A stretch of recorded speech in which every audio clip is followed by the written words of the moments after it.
What's up investors, आज के video में आपका स्वागत है। दोस्तों, एक और आईपीओ के बारे में आज हम बात करने वाले हैं। एक्वेस का आईपीओ जल्द ही ओपन होने जा रहा है एंड 3 से 5 दिसंबर के बीच में इस आईपीओ में अप्लाई किया जा सकता है।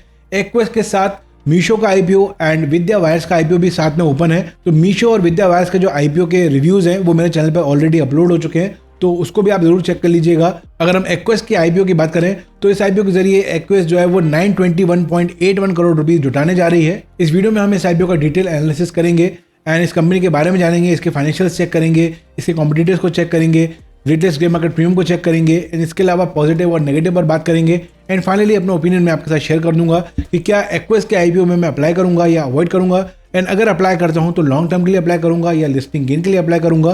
सो मेक श्योर वीडियो को एंड तक जरूर देखिएगा और वीडियो को लाइक जरूर कर लीजिए, चैनल को सब्सक्राइब कर लीजिए एंड बेल आइकन प्रेस कीजिए ताकि आईपीओ अपडेट्स आपसे मिस ना हो। चलिए बिना देर किए आज का वीडियो स्टार्ट करते हैं। तो चलिए, अगर हम एक्वेस आईपीओ के डेट्स एंड डिटेल्स को चेक करें तो सबसे पहले 3 दिसंबर से 5 दिसंबर तक इसमें अप्लाई कर सकते हैं। 10 दिसंबर में यहाँ पर लिस्टिंग डेट हो सकती है। इशू प्राइस 921.81 करोड़ का है। 670 करोड़ यहाँ पर फ्रेश इशू है। 251.81 करोड़ यहाँ पर ऑफर फॉर सेल है। 118 से 124 पर शेयर यहाँ पर प्राइस बैंड है। 120 शेयर्स का यहाँ पर एक लॉट है। रिटेल कोटा यहाँ पर 10% है एंड QIB यहाँ पर 75% है एंड HNI के लिए यहाँ पर 15% कोटा है। रिटेल इन्वेस्टर मिनिमम 1 और मैक्सिमम 13 लॉट्स के लिए अप्लाई कर सकते हैं। 1 लॉट की प्राइस है 14,880 की एंड 13 लॉट की प्राइस है 1,93,440। अब हम जान लेते हैं एक्वेस आखिर काम क्या करती है। 2000 में ये कंपनी इनकॉर्पोरेट हुई थी और ये इंटीग्रेटेड एरोस्पेस मैन्युफैक्चरिंग कंपनी है। खुद के special economic zone aqueous SDZ में ऑपरेट करती है। कंपनी जो है वो वर्टिकली इंटीग्रेटेड मैन्युफैक्चरिंग प्रोवाइड करती है फॉर ग्लोबल एरोस्पेस क्लाइंट, जिसमें machining, forging, surface treatment, assembly and testing सब यहाँ पर इंक्लूडेड होता है। कोर फोकस जो है वो एरोस्पेस सेगमेंट में है, बट कंपनी ने बाकी जगह भी एक्सपेंड किया है, जैसे कि consumer electronics, plastic and consumer durables. इसके अलावा अगर हम देखें, सितंबर 2025 तक एक्वेस ने 5000 एरोस्पेस कंपोनेंट्स को मैन्युफैक्चर कर दिया था for major aircraft programmes and इसके अलावा इनका जो प्रोडक्ट पोर्टफोलियो है वो मल्टीपल सिस्टम्स में फैला हुआ है, जिसमें स्ट्रक्चर्स हैं, इंटीरियर्स एंड कार्गोज हैं, लैंडिंग सिस्टम है एंड एक्यूटेशन सिस्टम्स हैं। अगर इनके फाइनेंशियल्स को चेक करें तो अगर आप रेवेन्यू ट्रेंड को देखेंगे FY23 से 24 एंड 24 से 25 तक ये काफी वोलेटाइल रहा है इनका रेवेन्यू और क्लियर ग्रोथ मोमेंटम देखने को नहीं मिला है।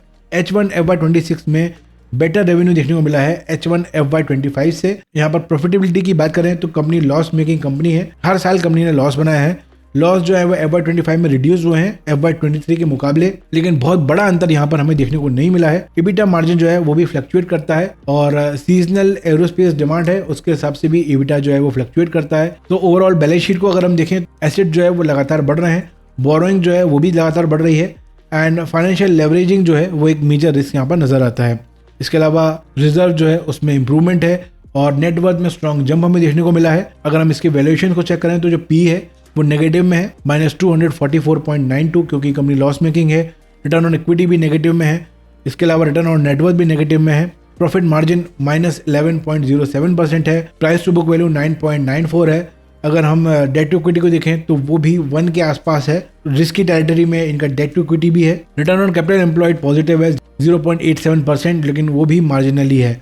अगर हम इसके कॉम्पिटिटर्स को चेक करें तो यहाँ पर आजाद इंजीनियरिंग मेजर कॉम्पिटिटर है, यूनिमैक एरोस्पेस, एम्बर एंटरप्राइज, काइंस टेक्नोलॉजी, डिक्सन टेक्नोलॉजी एंड PTC इंडस्ट्रीज, ये इनके मेजर कॉम्पिटिटर हैं एंड सभी यहाँ पर प्रॉफिटेबल हैं, लेकिन एक्वेस यहाँ पर प्रॉफिटेबल नहीं है एंड इसका P जो है वो नेगेटिव में है। बाकी सबका P जो है वो पॉजिटिव में है। सबसे लोएस्ट P जो है वो यूनिमैक एरोस्पेस का है 55.73। बाकी सारी कंपनीज के हाई P है एंड 100 के आसपास इंडस्ट्री एवरेज P यहाँ पर निकल के आ रहा है। Price to book value highest है डिक्सन की एंड लोएस्ट है यूनिमैक की, लेकिन अगर ओवरऑल देखते हैं तो यूनिमैक एरोस्पेस के जो फाइनेंशियल्स हैं, जो वैल्यूएशन है वो सबसे बेटर है इनके सारे कॉम्पिटिटर्स में। एक्वेस जो है वो P में भी ज्यादा है, प्राइस टू बुक वैल्यू में भी ज्यादा है, रिटर्न ऑन नेटवर्थ नेगेटिव में। कंपटीशन के अगेंस्ट कंपनी बहुत अच्छा परफॉर्म करती नहीं दिख रही है। अब आइए एक्वेस के लेटेस्ट ग्रे मार्केट प्रीमियम के ट्रेंड्स को देखें। तो लेटेस्ट ग्रे मार्केट प्रीमियम चल रहा है 44.5 रुपीज पर शेयर का, मतलब करीब 35 से 36% गेन होने की यहाँ पर संभावना है। लेटेस्ट गेम मार्केट प्रीमियम के अपडेट्स के लिए आप मेरा व्हाट्सएप चैनल ज्वाइन कर लेना, जिसकी लिंक आपको डिस्क्रिप्शन में मिल जाएगी, या फिर आप आई बटन पर क्लिक करके भी उसको चेक कर सकते हैं। अब बात करें पॉजिटिव एंड नेगेटिव की। सो अगर पॉजिटिव की बात करें तो फुली इंटीग्रेटेड सिस्टम है, special economic zone based manufacturing ecosystem है, strong cost and efficiency advantage है। इसके अलावा डाइवर्सिफाइड ग्लोबल OEM क्लाइंट्स हैं इनके एरोस्पेस में, स्ट्रॉन्ग R&D है, इंजीनियरिंग कैपेबिलिटी है, स्पेशली प्रिसिशन एरोस्पेस कंपोनेंट्स में। इसके अलावा बाकी चीज़ों में भी ये फोकस कर रहे हैं, इलेक्ट्रॉनिक्स, प्लास्टिक, और उसमें भी यहाँ पर इनके कस्टमर्स जो है वो एक्सपैंड हो रहे हैं। हाई कस्टमर स्टिकनेस है, जो टॉप 5 क्लाइंट हैं वो 66% रेवेन्यू यहाँ पर कंट्रीब्यूट करते हैं। इसके अलावा अगर रिस्क की बात करें तो हाई कस्टमर कंसंट्रेशन है, अगर 1 या 2 क्लाइंट यहाँ पर ये लूज कर जाते हैं तो मेजर डेंट पड़ता है इनके रेवेन्यू में। लॉस मेकिंग कंपनी है क्योंकि एक्सपेंशन पे फोकस कर रही है, कैपेक्स है एंड हैवी R&D इन्वेस्टमेंट है। कंपनी का डेट जो है वो बढ़ रहा है और यहाँ पर डी लेवरेजिंग करने की बहुत ज़्यादा ज़रूरत है। टफ कंपटीशन है establish global aerospace and electronic players से, and regulatory, export and supply chain risk यहाँ पर मेजर रिस्क हैं। अब फाइनली बात करें कि क्या इस IPO में अप्लाई करना चाहिए या अवॉइड करना चाहिए, तो दोस्तों अगर आप इसके लेटेस्ट ग्रे मार्केट प्रीमियम को देखते हैं तो जरूर यहाँ पर एक अच्छी अपॉर्चुनिटी नजर आती है लिस्टिंग गेन के लिए। अगर इसी तरीके से ग्रे मार्केट प्रीमियम का जो ट्रेंड है वो 25 से 35% की रेंज में रहता है तो जरूर यहाँ पर एक अच्छा लिस्टिंग इन मिलने की संभावना बढ़ जाती है। अगर लॉन्ग टर्म की बात करें तो इसके अगर फाइनेंशियल्स को देखें तो वो इंप्रेसिव नहीं है। रेवेन्यू जो है उसमें फ्लक्चुएशन है, लॉस मेकिंग कंपनी है, हाई डेट है, इसके अलावा ओवर प्राइस IPO है, हाई वैल्यूएशंस है, प्राइस टू बुक वैल्यू काफ़ी हाई है। सो ओवरऑल अगर आप देखेंगे तो लॉन्ग टर्म के लिए कंपनी बिल्कुल भी अट्रैक्टिव नहीं लगती है। सो मेरा क्या ओपिनियन है, पर्सनली मैं यहाँ पर 2nd और 3rd डे तक इसके ग्रे मार्केट प्रीमियम को क्लोजली मॉनिटर करूंगा और अगर 25% से ऊपर इसका ग्रे मार्केट प्रीमियम रहता है और एक अच्छी यहाँ पर एंकर बुक देखने को मिलती है तो ज़रूर मैं यहाँ पर लिस्टिंग के लिए अप्लाई करूंगा, लेकिन लॉन्ग टर्म के लिए बिल्कुल भी यहाँ पर मैं अप्लाई नहीं करूंगा। लॉस मेकिंग कंपनीज में मैं लॉन्ग टर्म के लिए कभी भी अप्लाई नहीं करता हूँ। जब कंपनी अच्छा फाइनेंशियल परफॉर्मेंस दिखाती है, लॉस मेकिंग से प्रॉफिटेबल होती है, तभी मेरा कॉन्फिडेंस बढ़ता है उसमें इन्वेस्ट करने का। बाकी आपके मन में कोई सवाल है इस IPO को लेकर या किसी भी IPO को लेकर तो आप कमेंट सेक्शन में पूछ सकते हैं।